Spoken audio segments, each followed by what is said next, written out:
My daughter is obsessed with Disney. In fact, she doesn't want to be called by her real name anymore. She insists on being named Elsa, Queen of Ice. She has all the merchandise and all the movies on DVD. Every time Disney releases a new movie in the cinema, she insists she has to go see it. Frozen, Moana, Mulan. She knows it by heart, and will spoil it if you ask her. Last Christmas, I was at a loss on what to give her, and Encanto had just came out, and not only had she watched it 3 times, she already had bought every single piece of merchandise that came with the movie. "Surprise me," she said with a wink, when I begged her for a gift idea. After weeks of racking my brain, I decided to search the internet for the perfect gift. Before long, I came across an old video borrowing site. Just off the edge of the dark web, there was an old Disney DVD for sale. It was made in the old 2D animation, and not in the new 3D state-of-the-art animation like the modern Disney films. It was advertised as the Lost Disney film, something they made but never released. In fact, it had no official title. The website simply said, "The Lost Disney Movie. Available now." It was relatively cheap too. Only $25, with free shipping. It came just in time for Christmas. Elsa squealed in joy when she ripped open the wrapping paper. "I thought I watched every one," she shouted. "This one is special." I winked at her. Elsa insisted on watching it the moment we finished dinner, and I obliged, running it on the old TV. The movie was nothing really special, just the same old Disney plot. A princess lives on an island her entire life, finds a handsome, shipwrecked prince, falls in love, etc. Honestly, it was the cheesiest thing I had ever come across. But Elsa loved it. She wanted to watch it again and again.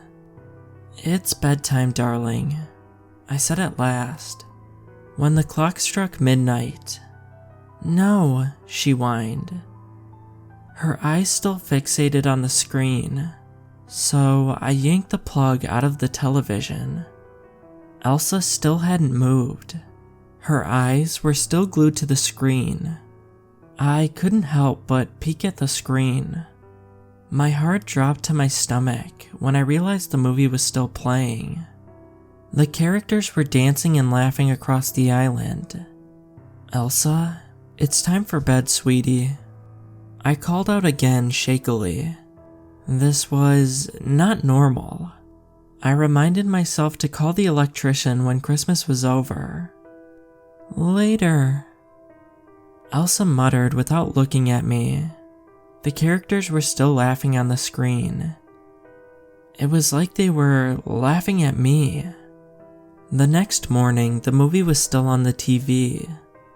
The long cord snaked across the room, the plug grinning at me. Elsa had not moved. Her jaw was slack and her eyes were red, and she was as still as a statue.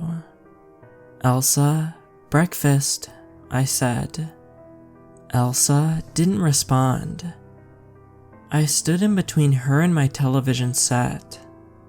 "Elsa, breakfast," I nearly shouted.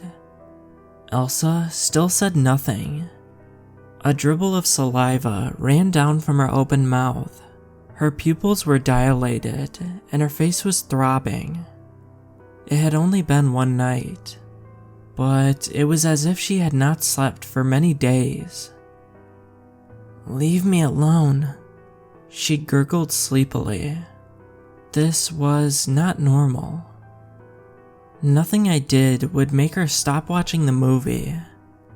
Dragging her away was impossible. It was like she was glued to the spot. I tried throwing a blanket over it, but it caught fire and crumbled to ashes on the floor with a hiss. Finally, desperately, I tried to smash the TV, but the hammer simply bounced off the glass. I swung the hammer again, but this time the hammer crumbled into smithereens at my feet. The cartoon continued to play, every word a taunting reminder of my attempts. In the end, I gave up. Nothing worked. I kept a wary eye on her as the days slipped by. Then she started changing. Her face grew as white as bone. Her skin grew translucent until I could see the inside of her. Her eyes were pale and bloodshot, her jaw too slack. She barely responded when I called her name, and she grew more interested in the film, sliding closer and closer as the days went by. Then, one day, all was silent. I called Elsa's name, but she didn't even grunt. Then I made the mistake of looking at the television set. There she was, frolicking happily on the island with the characters, a blur of pixels on the screen. I screamed her name and banged on the screen, but it was like she couldn't hear me, like she was there all along. I kinda regret buying the lost movie off the internet now, especially since I lost my daughter. Too good to be true, as the saying goes. How I wish I had heeded that warning, especially since as I pen these words, I hear my daughter's sweet voice from the television set, inviting me to watch the movie and be with her, frolicking on the island paradise like the old days. Should I?